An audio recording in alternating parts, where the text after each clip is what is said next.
Hello Visioneers, and welcome to Small Business Celebration. We're continuing our series on small businesses that not only survived the last recession but thrive from it. And our guests this week, well, they are an oasis in the sea of the desert. This is Small Business Celebration. Join us as we learn from successful business owners and successful business leaders about who they are, from where their business has grown, what they have learned, and where their successful business is going. I am your host, Michael I. Roberts, and we're going to learn something that you can use today to grow a strong and profitable business. Welcome to Small Business Celebration, and our guests today are Ben and Saint Dominguez of Oasis Air and Solar, and welcome to Small Business Celebration. Thank you. Thank you. And for Visioneers who don't know who you are, tell us briefly who you are and what it is that you do. Ben Dominguez, I'm the owner of Oasis Air and Solar. I've had it since 1985. We are today, in today's world, we are a residential and light commercial service repair and replacement business. We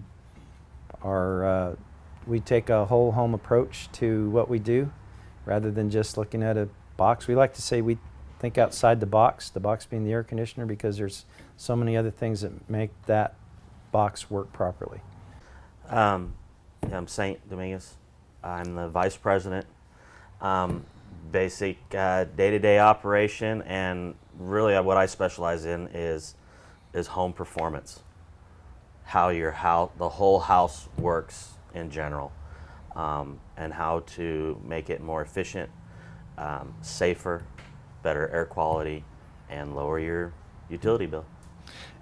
How did your business look in 2007?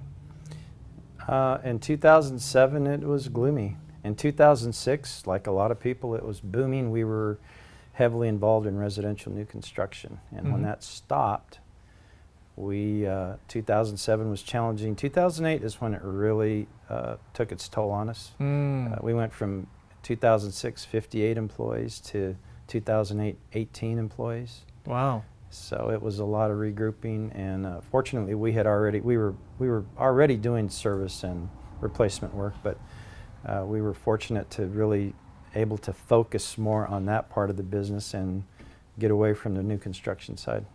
And Saint, were you involved in the business at that time? Oh yeah. One of the things about that particular recession, there was a very seminal moment that helped change things and turn things around for Oasis. And it had to do with a training down in Fontana, of all places, that helped change the fortunes and change the way Oasis weathered that storm. What happened? Well, we had heard of a training, a company that does training, National Comfort Institute, and they had taken the residential market to a whole nother level as far as home performance and determining all the issues that a home deals with. And I got a flyer saying that there was a little class down in Fontana on a Tuesday night, and my service manager Mike Schneider and I decided to drive down and sit through it, and we were pretty overwhelmed with what we would be able to do. And we had both been in the business. Mike and I had kind of grown up in the business also, and so we saw that this was a great opportunity to bring something to our customers that we didn't think anybody else in town was doing.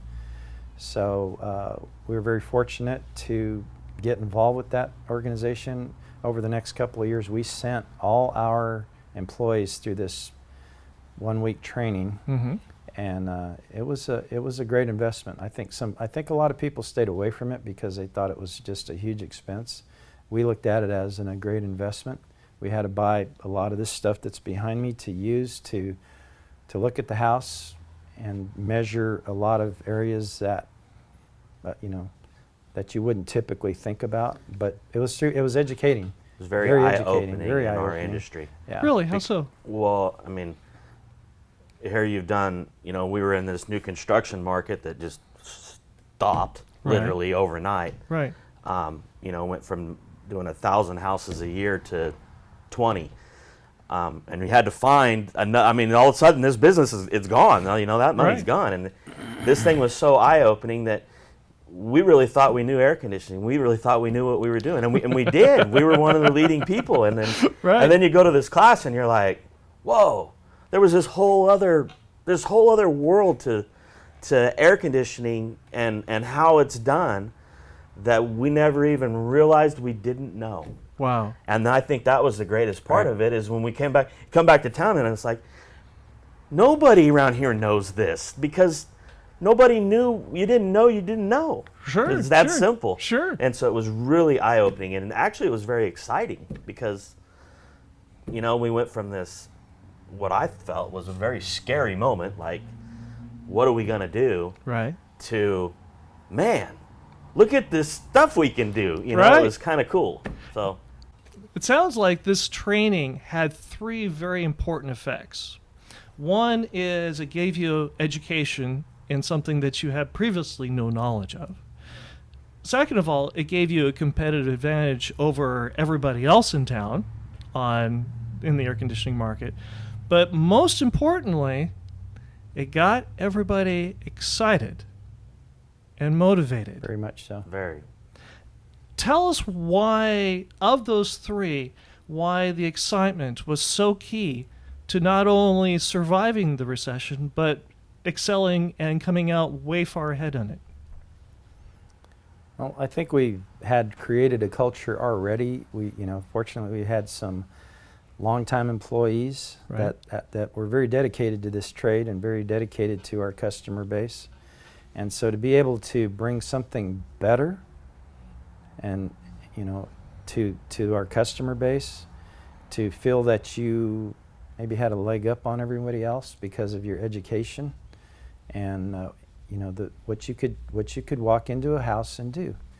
And fortunately for us, another part of that excitement was about that same time, there was it was a statewide movement called Energy Upgrade California, that all the utilities were on board, and so they had some very, very lucrative rebates to come in and do this home performance. So it really brought us out of the cellar. I mean, it really helped us, create. They provided some leads, but when we went out and proposed this complete thing to a customer, instead of just coming out. So the old Oasis, we were pretty savvy and we did some pretty good work. Right. But you would come out, and if this customer had a box up there on the roof, a 3-ton, and you kind of looked at it and gave them a price for another 3-ton, and maybe looked at the ductwork and made sure it was intact. But this took us to a whole nother level of measuring everything that we did in that house, measuring the airflow, measuring, we were and we still do to this day. I mean, we haven't changed any of that, but we calculate exactly how much air every room needs and design the ductwork accordingly. It's just... Back then it was really exciting because every day was like the first day of school. And you didn't know what to expect, so there was some kind of anxiety, but you walk into a house, and to begin, every house is different. Right. I call them, they're like fingerprints. Everybody's got a different scenario and Right. the way that they live. And for that first year, every house that I walked into, it was like, well, what are we going to find here? Well, what's gonna, I mean, there's like, this house is going to tell me something. Right, and it right. was actually, that was exciting. Right. And everybody that was working here at that time, and a lot of people still are, it was exciting for them too, because they were like, I mean, we would go, we never left the house where we didn't walk out in the front yard and all of us went, wow, I mean, I didn't expect that, or that was cool, or wow. I mean, we would find walls not insulated and never would have known, and they're behind things, with infrared cameras and different scenarios. It was just it was a fun time. That's why we were excited, because we're a bunch of air conditioning geeks, and then we learn all this new stuff. So it's like the first day of school. It's like, what am I going to learn? If Visioneer wants to get in touch with you, how do they do that? Simple. 322-COOL. We actually answer the phones live Wow. Our people answer the phones live from 8 to 8, 7 days a week. Nice. And so if somebody needs to place a service call or request an estimate, they can call 322-COOL, 322-2665, and our experienced staff, they alternate. They are on call just like our technicians and our salespeople. And so they'll answer the phone live after hours and on weekends. Or you can log in on oasisairandsolar.com. Okay. Or Facebook, Oasis Air and Solar at Facebook. And if somebody wants to call in and get an estimate, what do you have for them? Basically, it's a free estimate, and it's basically on your needs. Every house is different, every customer is different, and every customer's needs are different. So depending on what you're wanting, I mean, we could go out and spend a half a day and really diagnose any kind of issue that you have, from funny smell to I always have a headache to my kid's got asthma really bad to, I just need a new air conditioner, whatever you want. And it all begins with a phone call to 322? Yeah, 322-COOL. Sounds good. And we'll be right back. Do you think you have a business that can't be sold in the age of COVID-19? How about the Noriega Hotel? Sold. How about Britt's Diesel and Automotive? Sold. How about Two Fat Sandwich franchise on Stockdale Highway? Sold. Turn your hard-earned business into gold by calling Sunbelt Business Brokers and Advisors at 661-323-2358 or visit them at their website at www.sunbeltnetwork.com/Bakersfield-CA, and don't let your business go to waste. Call Sunbelt Business Brokers and Advisors at 661-323-2358 today. We're back with Ben and Saint Dominguez, the owners of Oasis Air and Solar. And Saint, you originally wanted to be a chiropractor. After the first 2 years of college, I realized I wasn't a very studious person, and so Okay. it just wasn't going to work out. But you have been doing this business with your father since you were a toddler. For as long as I can remember, yes. And how did you help your father with this business? Just at a young age. I mean, he'd come do service. He'd come home, have dinner, and go, I got to do another service call. Come with me. 9, 10 years old, I'd climb up on the roof, hold the flashlight, tell him what color the wires were. He'd ask me, is this one blue or brown, or which one's got the stripe on it, and Sure. That's kind of what I did. I helped out. Whether you liked it or not. At 9, 10 years old, it was fun for me to go hang out with your dad and do that. So it wasn't like work or anything. Right. I mean, he didn't pay me. He let me have dinner, I guess. That was payment. And for you, Ben, bringing your son on the job, why was it important for you to invite your son to come join you? Well, you had the camaraderie, and obviously you want to teach them everything that you know as early as you can, so that they can start benefiting from that education as early as they can, and and making a decision whether this is something he really thought he wanted to do or not. So to kind of see all aspects as we grew from back when I was still doing service calls and working ridiculous hours, and so he could see that the both sides of the industry, or both sides of the job. Mm-hmm. The tough part being out there late, the good part being somebody's salvation. Sure.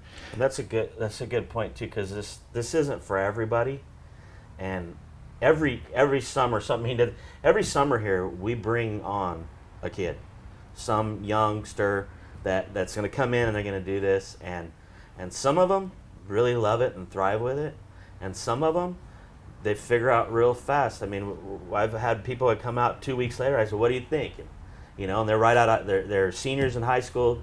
They just graduated. This is their summer. What do you think? And I've had some of them say, "I think I'm going to go back to school." And I tell them, "I think you're a genius. It's the smartest thing I ever heard of." And some of them are like, "This is great." I mean, even to the fact that my 13-year-old son is here working today. Right. And he may not want to do this. But this also, and you brought up a very important point on this, Ben, is Saint got to see all aspects of the business, and including coming on jobs that unlicensed contractors who came before you did to people's houses. For a smaller guy to pull a permit to do a replacement on the equipment and the ductwork and meet all the necessary requirements is pretty tough.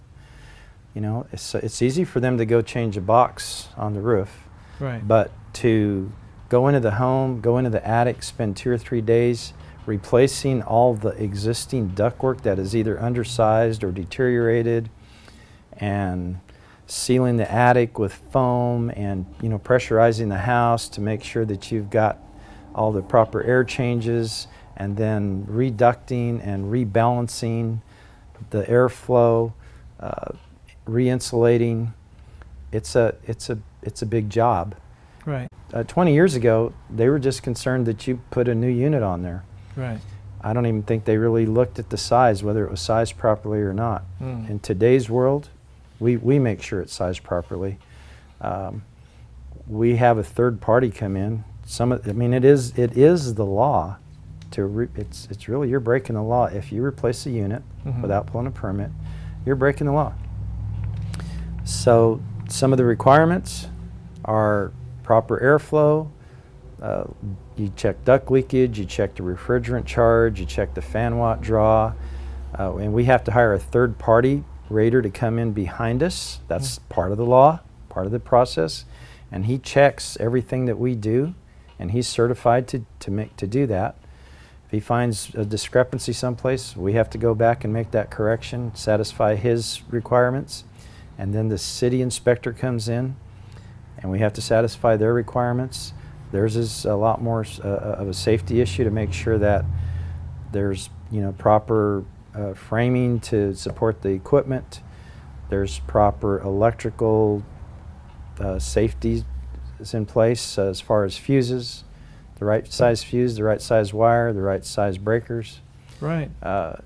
And then we also have to upgrade the smoke detectors and the CO detectors and what have you. So it's a process, and it's a process that they seem to add to. Now it's even a little more difficult because with the virus, the inspectors don't want to go in the home. So now we have to take pictures of everything and send it to them. We typically have to take a ladder out. So the permit process adds thousands of dollars to that replacement, which makes us a little bit more, which means that we have to educate the customer a whole lot better on why they're the ones that are benefiting from it the whole time. They're going to live with that piece of equipment day and night, 24/7 for the next 15 to 20 years. Right. And it needs to be installed right. And you also brought up something, is that this is an evolving project. This is an evolving industry, I should say. And when you combine that with what you guys learned during the last recession in Fontana, you've got all kinds of tools that you also use to help make sure that works. And one of those tools that you like to talk about a lot is a hood flow or Flow hoods. flow hoods. Tell us, Saint, first of all, describe what it is for us, and why is this such an important tool? Flow hoods, basically, it's a big square curtain that you hold up to the grill, and it measures how much air comes out. Okay.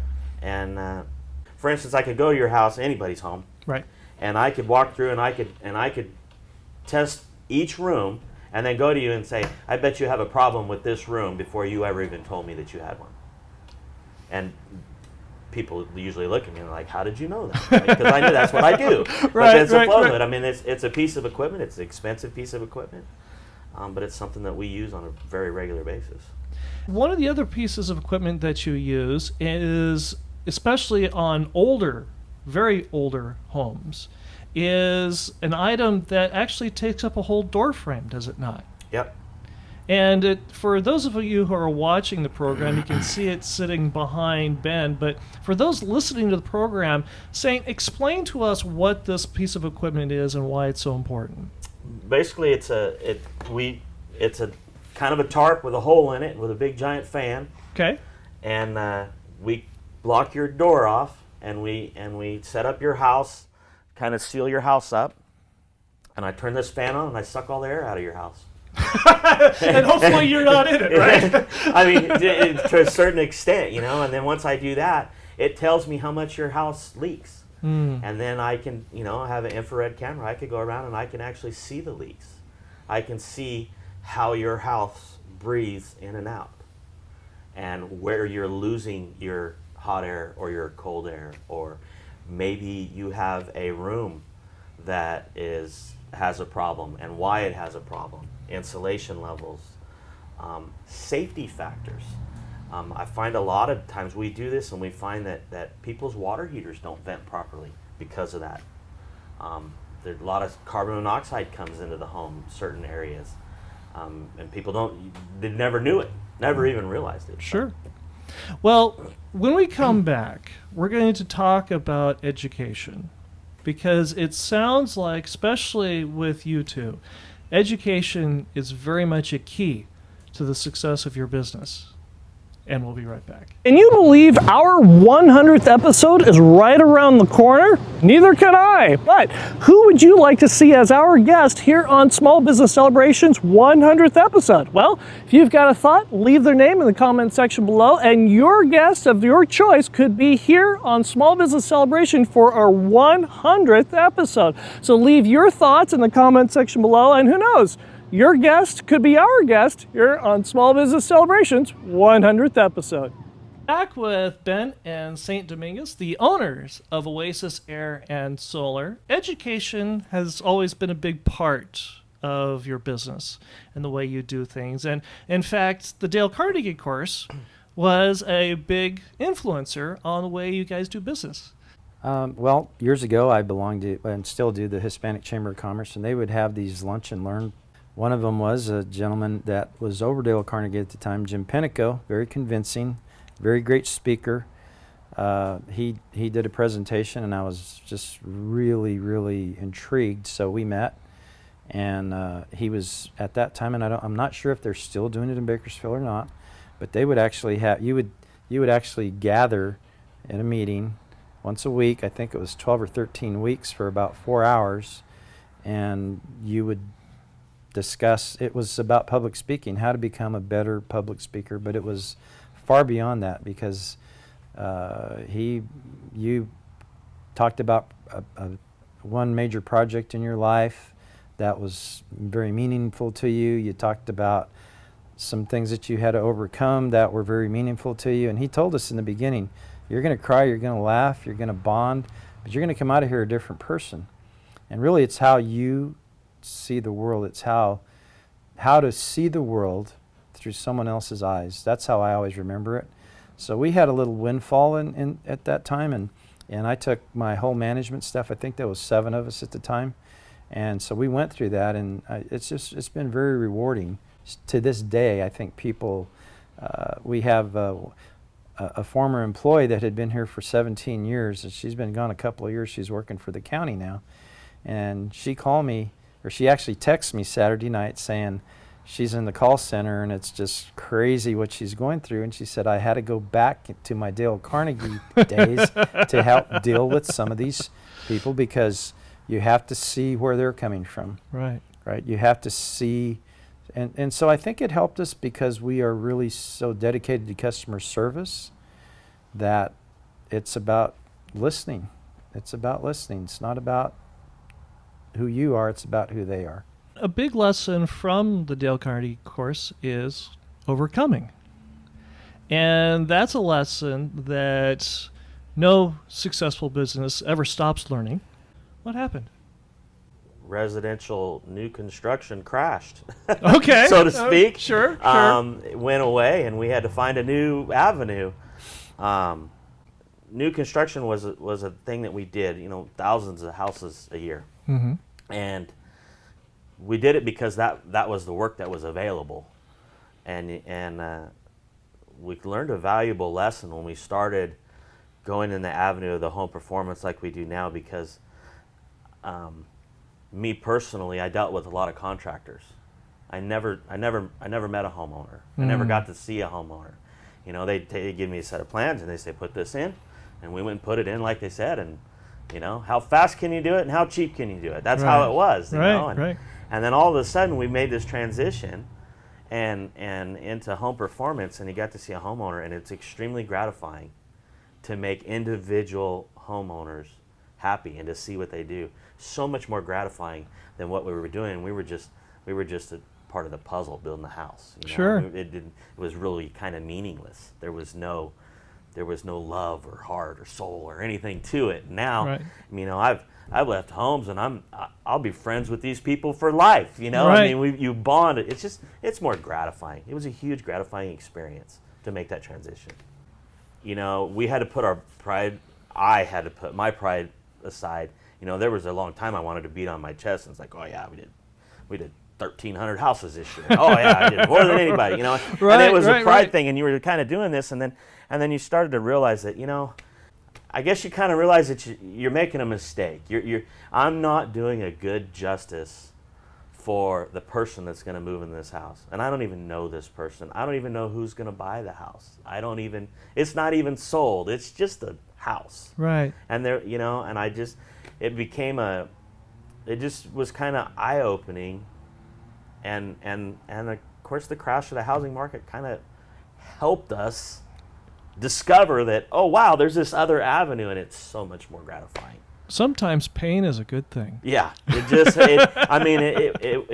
just, for lack of a better term, you know, sometimes I think you have to really fall off the cliff to figure out that you were doing the wrong thing and for the wrong reason. Dealing with residentials and dealing with Joe Public is a different mindset than dealing business to business. It's a very different mindset. Yeah. And what have you both learned over the years on dealing with the public and dealing with residential sales and residential improvement that's different than business to business? You have to listen to people. You really have to listen. I mean, this is your home. I'm walking into your castle. This is your domain, and I need to treat it as accordingly. It's not a project. It's not a house. It's not oh, I'm going to make money here. You can't think of it that way at all. You have to listen to people. They'll tell you what they want. They'll tell you how they feel, and you have to do as much as you possibly can to satisfy their warm and fuzzy. You know, Sure. It's not. I mean, honestly, I think one of the greatest things that sets us apart from other people is we don't do air conditioning. We don't do, you know. I mean, yeah, we do air conditioning. Yeah, we do home performance, and yes, we do solar, and yes, we do all these other things. But really, what we do is we listen to you. I mean, I'll do whatever you want. I'm there to make you happy, not your air conditioner happy. Right. Sure. It just sits on top of your house or next to your house and runs all day. Right. Yeah. I mean, it does what it does. And, you know, I want you to have a good experience. When we leave a home, it's like we were never there. You don't got to hire a cleaning lady to come back. You know, this is your castle. Right. And whatever, you know, if I got to be there at 10 o'clock at night, or if we got to be there at 6 a.m. or whatever we got to do to make, I mean, you just listen. Listening to people is the key to, I think, why people want to call us. It's why we have the reputation we have. Ben, you used to work a lot of insane hours for this business. What does time off look like now? I mean, my ideal time off is spending, you know, an afternoon barbecuing with Saint and his kids, and I have 2 other stepchildren that are married and have wonderful spouses, and we just have a very loving, intimate time together. And to me, that's what I've worked for, to be able to do that, to be able to be together. You know, that's my biggest joy. I like working in the yard a lot too. That kind of takes me. That's what kind of really takes me away from everything. And you know, it's nice to look back and see that your work has you reflected your work ethic on your children, I think, and so that's pretty rewarding for me. How about you, Saint? I enjoy my kids' sports. Playing baseball, and my daughter's a very competitive swimmer. We do a lot of traveling for her swim and stuff. So, and I enjoy that. I enjoy watching them really excel. Right. I just get into my kids excel. I like to play some golf. To go back on his, although we're going through this transition, he's not really going to get as much time off as he thinks he is, because I'm still going to use him. Sure. We have a whole new role that he's going to take. And, Right. And speaking of the new role that he's going to be taking, what are you looking at doing differently with Oasis than your father? I guess nothing and everything Okay. at the same time. Every year I've watched him and the things that he's done. Every year's different. Every year changes. So can I say I'm going to run it exactly like he is? No.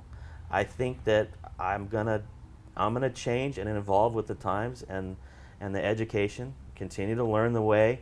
He taught you gotta go out and find the new things out there. You got to continue to educate yourself. You got to continue to stay on the cutting edge. And so I'll run it the same way in that aspect, but in a different way, because we're going to change. We have to evolve. So is it going to be different? Yeah, it'll be run differently. But it has every year. So I don't know that that's really a change. Sure. Ben, what is one thing that Visioneers can do today to grow a strong and profitable business? I would say, I think the biggest part of our success has been dedication to our employees. We have a long-term staff. I have, I think treating them right, making them. I'm not the boss. I own the company, but I don't walk in here like I'm the boss. I don't yell. I don't use profanity. I don't. I've had that happen to me, and I always swore I would never do that to an employee. Now, Right. in my younger days, I was a little bit better at it, but now I just really see that when you treat people the right way, man, they will go to some great lengths to make things happen here. And we have 30-year people. We have 5 or 6 people that have been here over 20 years. So I think if you're going to move forward, and things are different with today's supposedly millennials, and I don't know. We've got some young people here that are pretty outstanding and pretty dedicated. I think you have to take care of your people if you expect them to take care of your customers. That's what he told me years ago. If you treat everybody in here the way you would want them to treat your customer as well, then they'll go out and do whatever they can to make sure that the customer's happy. And you have to express that to them on a very regular basis. We have weekly meetings every Wednesday. Bring donuts. We have a few different sessions because we have remodel staff first, and then the service staff, and then I think you have to and reward them in not even compensation, just in congratulate them on good work. Just show them compassion. I think, and I did take a survey a few years ago. We understand that there's life beyond the doors. When you come in, people really put their nose to the grindstone, and but when they need time off, when they have family issues or any of that stuff, we are as a team very, very supportive, and I think that's things that you have to think about if you want your business to run a while, you have to take care of the people that are taking care of you. If Visioneers want to get in touch with you, how do they do that? Me personally, 322-COOL. And if they wanted to find out more about Oasis online, how do they do that? Well, our website is, we just rebuilt our website, and we are continuing to really make some great progress with it, but I think you can visit our website at oasisairandsolar.com. Well, Ben, Saint, this has been a privilege. Thank you both very much for being on the Small Business Celebration Program, and we thank you very much. And I appreciate seeing you guys again soon. Thank you very Thank much. you. It's been a pleasure. Do you think you have a business that can't be sold in the age of COVID-19? How about the Noriega Hotel? Sold. How about Britt's Diesel and Automotive? Sold. How about Two Fat Sandwich franchise on Stockdale Highway? Sold. Turn your hard-earned business into gold by calling Sunbelt Business Brokers and Advisors at 661-323-2358 or visit them at their website at www.sunbeltnetwork.com/Bakersfield-CA, and don't let your business go to waste. Call Sunbelt Business Brokers and Advisors at 661-323-2358 today. Who is a Visioneer? A Visioneer is a business leader who is a pioneer that has vision. A Visioneer is someone willing to see the world not as it is, but as it could be, and is willing to do something about it. A Visioneer is ethical, smarter, faster, and leaner than the mainstream competition. A Visioneer gives value first because Visioneers are in the business for the long haul. Visioneers understand the difference between saving money and earning a profit. Visioneers define their destiny. Visioneers create their own luck. Visioneers surround themselves with successful, like-minded people. Visioneers are renegades who defy the mainstream competition and are ready to change the world. Are you a Visioneer? Join the Visioneer tribe with Small Business Celebration on LinkedIn, Facebook, and Instagram today.